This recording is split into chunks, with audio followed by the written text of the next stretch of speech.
With us now is Charlie Cam. Charlie, a real pleasure and privilege to have you on the show. Thank you. And Bill, as always. Charlie, it is exciting to have you on this program. I just attended your lecture. Fascinating, very colourful, beautiful, very articulate. You've been described as a singularitarian. Please explain to our audience what that means. Well, first of all, I was described by that by myself in one of my songs, which is, I am the very model of a singularitarian. And if you follow the words of the song, it basically tells you it's a combination transhuman, moralistic, extropian. Aggressively, I'm trying to change all my body's biochemistry because my body's heritage is obsolete genetically. Those are the first lines of the song that I wrote about which was based on Ray Kurzweil's book, The Singularity is Near. And what I did was I basically read the book and saw all the tenets of what would be to someone that subscribes to the idea of a singularity approaching.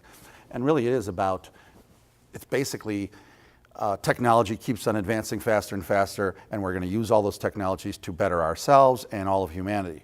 So it really is a kind of a broad base for a lot of what people want to do, but with regard to singularity, it really is about how technology will really be enhancing our bodies in ways that we never really saw in such an amazing change and magnitude of change that's just never happened before. And it is based on Ray Kurzweil's idea of the law of accelerating returns and his theory of exponential growth. Because like he always says, people are tuned to thinking linearly. And with exponential growth, you can see things that are happening doubling and doubling and doubling. So, you know, for me, being a singularitarian is someone that can see the vision of exponential growth and keep that in the forefront of your mind for everything you do in life. Because if you forget that, you'll start thinking in terms of like, gee, this bad thing happened and now we're going to have this. You got to remember that technology is doubling and it's going to solve a lot of the problems that we don't realize that it could do. I mean, that's very true for something like solar panels. One of the things that Ray predicts a lot is that solar technology keeps doubling every couple years, and after about 7 doublings, we'll have enough solar energy to provide energy for the whole world. So essential, really, yeah. And that's amazing. But you know what? You don't hear about that much on television. We're fighting over oil and everything, and that's a simple concept. And he says, well, that's going to happen in the 2020s. That's amazing. Where is that being talked about? That's the kind of thing that if you really think about being a singularitarian, you've got to think exponentially, and you've got to think about all the different things in life, all the facets of what we're all about, and realize that you've got to apply that idea of exponential, because that's important and it really transforms everything. From your perspective, Bill, from Life Extension, what are your views with regard to singularity? Well, it's the most frightening aspect for the typical person living today. And the reason is, most people watching this program, unless they aggressively intervene into their aging process, they won't be alive when these miracles of technology emerge. And what is being talked about right now is people living very long periods of time in incredible good states of health. And we feel around 2030 to 2045, that's going to happen. But right now, 2017, people 60, 70 years of age, they're going to start contracting degenerative illnesses if they don't aggressively intervene into their own aging process. And the good news is they can do that if they want to be proactive. But if they sit around and wait for illness to manifest, they're going to miss the boat. Miss the boat, what a concept. What are your thoughts with regard to that, sir? I agree 100% with what Bill just said. People need to start paying attention to this. I mean, it's basically because it wasn't out there enough in the mainstream media and it wasn't talked about a lot of these things. I lost my father because we weren't knowledgeable enough about cryonics, for example, because cryonics has been around since the 60s, and there's no reason why I shouldn't have had him cryonically preserved, but I just wasn't aware of it, and I didn't have the right ideas about it and everything, because that was some time ago. But now that I understand it, I think everybody should be signed up for cryonics, because this should be the last generation of people to die. They should be following Bill's advice about keeping themselves healthy and being able to get to the next phase where you can then get a little healthier and keep going. And at some point, there's that escape velocity, I think, that Jose talked about, where every year you live, you're actually going to live, you're going to be predicted to live a few more years. And at that point now, there's really no reason to die other than some strange catastrophe. So people need to pay attention to this stuff, and it needs to be out there more. So yes, that's my opinion. Like what Bill said, you really got to take care of yourself, because we're so close now to that point where we're going to start to do rejuvenation of our body and even age reversal. And it's not science fiction anymore, it's coming. And Bill, you are involved with different initiatives in this regard. Share with our audience again, please, which they are. Well, what the Life Extension Foundation is involved in is disseminating scientific information to the public so that they understand how they may reduce their risk of prematurely contracting an illness, and if they develop something like congestive heart failure or a malignancy, they should know there's a lot more out there than what the conventional medical people are offering. Doesn't mean they don't go to an oncologist, but there's a lot more they can do with existing therapies. Existing therapies their oncologists can prescribe if they merely ask, if they merely have the information. And anything that Life Extension recommends, what we tell people to do is verify it. If we tell you to take, let's say, metformin and aspirin if you already have cancer because it's going to improve your odds of surviving, you don't have to believe us. Type it into PubMed, that's the National Library of Medicine's database that our federal government maintains for us. It's right there on your computer. Metformin and cancer, read a couple hundred studies, and if you have cancer, you're going to ask your doctor to prescribe metformin. Why is this information not made publicly known by the medical establishment? Well, you look at metformin and aspirin and a drug called cimetidine, that's a generic word for Tagamet.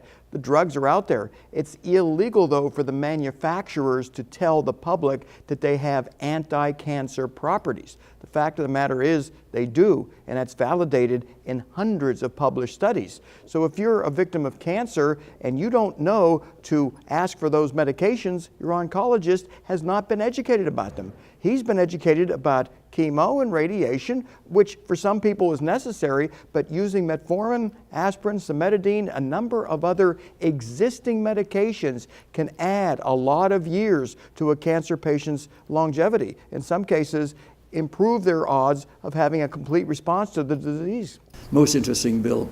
Charlie, you've been involved with the production of movies and videos, and you've written and composed. What are your thoughts with regard to why the establishment doesn't make such crucial information more readily known to the public?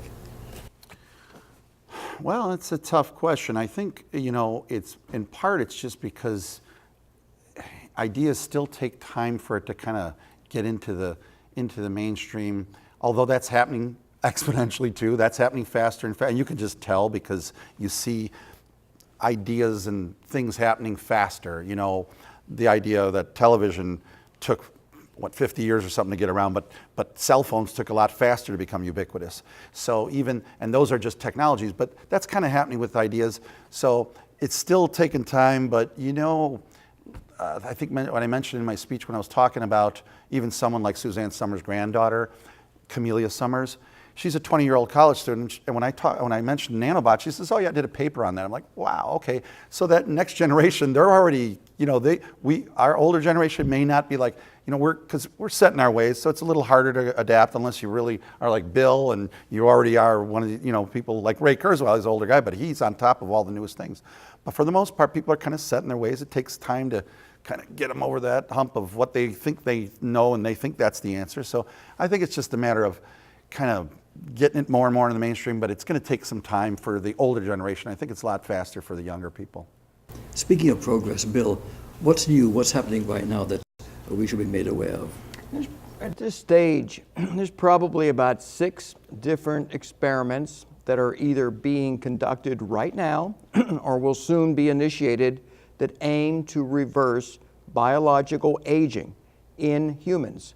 We're no longer focused on animal studies. It's already been done in animals. We've already made old animals grow biologically younger. Human studies are going on right now aimed at making older people behave functionally as younger individuals. That is the most exciting news, because if we can take older people and reverse their aging process, they're going to be alive in 2045 when we're going to enjoy the singularity. Looking back at the history of Life Extension Foundation and all of the milestones you've witnessed in these decades of work, What stands out in your memory as among the most important things in the history of life extension and your research? Well, back in 1983, we recommended low-dose aspirin as a way of reducing heart attack risk.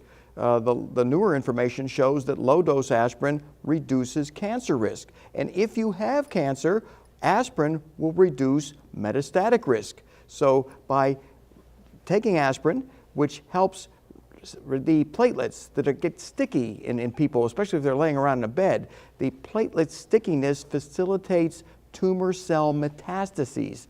By taking low-dose aspirin, you unstick those platelets so that the metastatic cancer cells don't glue themselves on. So it's a really simple approach. And again, type in aspirin and cancer treatment into PubMed and read the published literature. It's right there before our eyes, but people have to know to ask for it.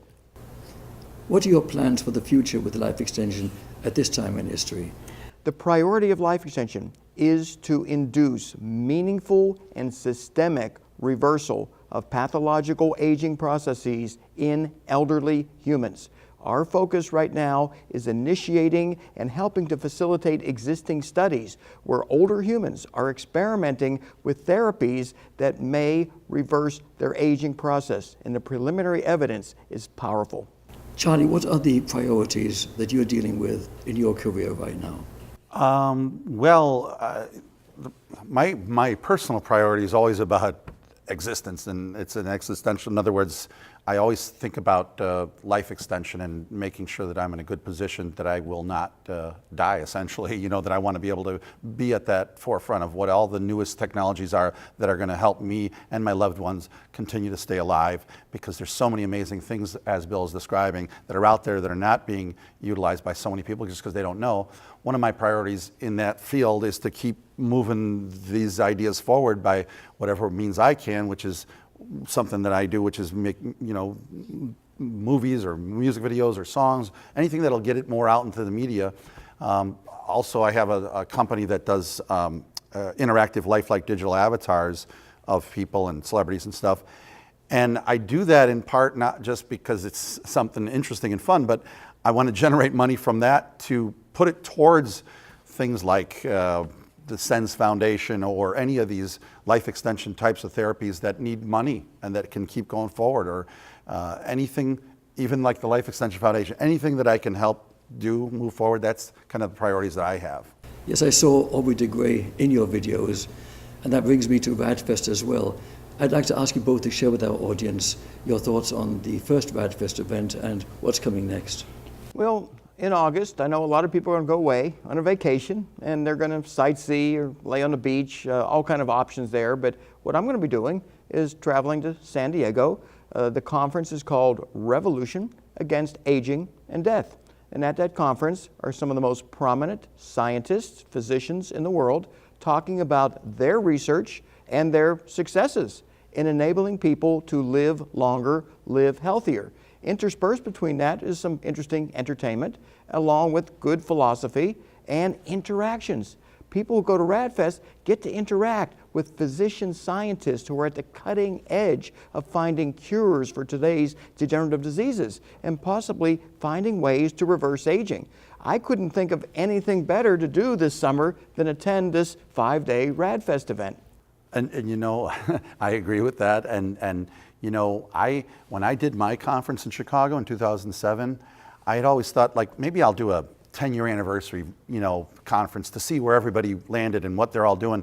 And then when I found out about RADFest, I was like, whoa, this is all the speakers, a lot of the speakers I had at that conference are going to be there. I'm thinking, I don't have to do a conference. RADFest is covering it all. And they're also having celebrities, and they're doing entertainment. And they're even doing better the job than what I did. So I'm thinking, good, they're saving me that trouble. And I went to that 2016, and they had me do that music video that I presented there, and I had a great time. And as Bill said, you get to interact with a lot of people, and it was just it's a very enlightening and entertaining festival. I recommend everybody should try to go to it. It's a beautiful place where they hold it too. So all around, it's just an amazing event. So I would recommend it. Yeah, what differentiates the RadFest from probably any conference out there is that the price rather is very reasonable, and it includes lunch and dinner, so the group stays together. You're going to be sitting at a table with very impressive physician scientists, celebrities, like-minded people. Information is going to be exchanged for 4 to 5 consecutive days. I know some people are only going to come out for maybe 3 or 4 days, maybe their schedule is limited, but for 5 full days, people who all think alike are going to be talking, exchanging information, and hopefully advancing the science. Also in the forefront of this general area of health and the searching for cures in the diseases of aging is stem cell research. Please share with our audience where we're at in that. I understand from your conversation with Tony Holt-Kramer that in Israel also they're pretty advanced in this area. What's going on in stem cells? Well, good stuff is happening, but I'm afraid some people are rushing it. They're inappropriately administering stem cells when it's not yet medically justified. What we are promoting is to use stem cell mobilized plasma, that's the fluid constituent of the blood, with the stem cells removed. And the reason we want to remove those stem cells is, number one, we want to cryopreserve them for future use, but those stem cells emit factors known as exosomes that we feel will turn back on the stem cells of elderly people. So they don't need someone else's stem cells going into their body. They can benefit from the stem cell exosomes, plus about 700 proteins naturally occurring in young plasma. So we're going to take younger individuals, mobilize their bone marrow, and then put a stem cell mobilized plasma constituent into elderly people, the objective being to grow them biologically younger. What exciting times we are experiencing. Before we conclude, Charlie, what else would you like to share with our audience? Well, I think I guess I would say that people really need to actively engage in finding out about this stuff, because it's not just informative, it's beneficial. It's something that will save lives. They need to really, and it's so much easier now because of what the internet has and all the curating that's available. Like the KurzweilAI.net is one you can just go to, and they've got all these amazing things, but there's plenty of stuff like that out there now. And you just gotta keep Googling and learning. People need to just learn that stuff, because it really is something that's gonna be helping them so much. That's what I would say to tell people. As I said, really, truly fascinating. And Bill, before we conclude, what would you like to share with our audience with regard to what is currently on your mind at this time? Well, the fact of the matter is, most people today die prematurely. We've been called sometimes to a situation where a person's in a hospital and told they have a day or 2 to live. And we have a cryopreservation team there ready to initiate that process. And we start looking through their medical records and we realize they're not really dying. It's just an oversight by their medical doctor. And so often, if the family is proactive and they look into what is causing that person to die, they can get that person out of the hospital. I'll never forget a situation where we were called to do a cryopreservation and we saw that the person was dying of anemia. We simply said to the attending doctor, why don't you go do a blood transfusion? That patient lasted 11 years longer. They were supposed to be dead, but just low red blood cell counts, low hemoglobin. Something that simple was overlooked by the doctor. And here we're out there to do a cryopreservation, and we have to tell the doctor, why don't you just get that person some blood? And that individual lived 11 years longer, and then we cryopreserved him. So many stories of this nature, and people bearing their mistakes. Exactly. People who could have lived going into the ground prematurely. It's happening for a lot of reasons. One, they don't know what medications that could be used to potentially cure their disease or delay their death. Bill, as always is the case, and Charlie, this has been most fascinating. Thank you so very much. You're welcome.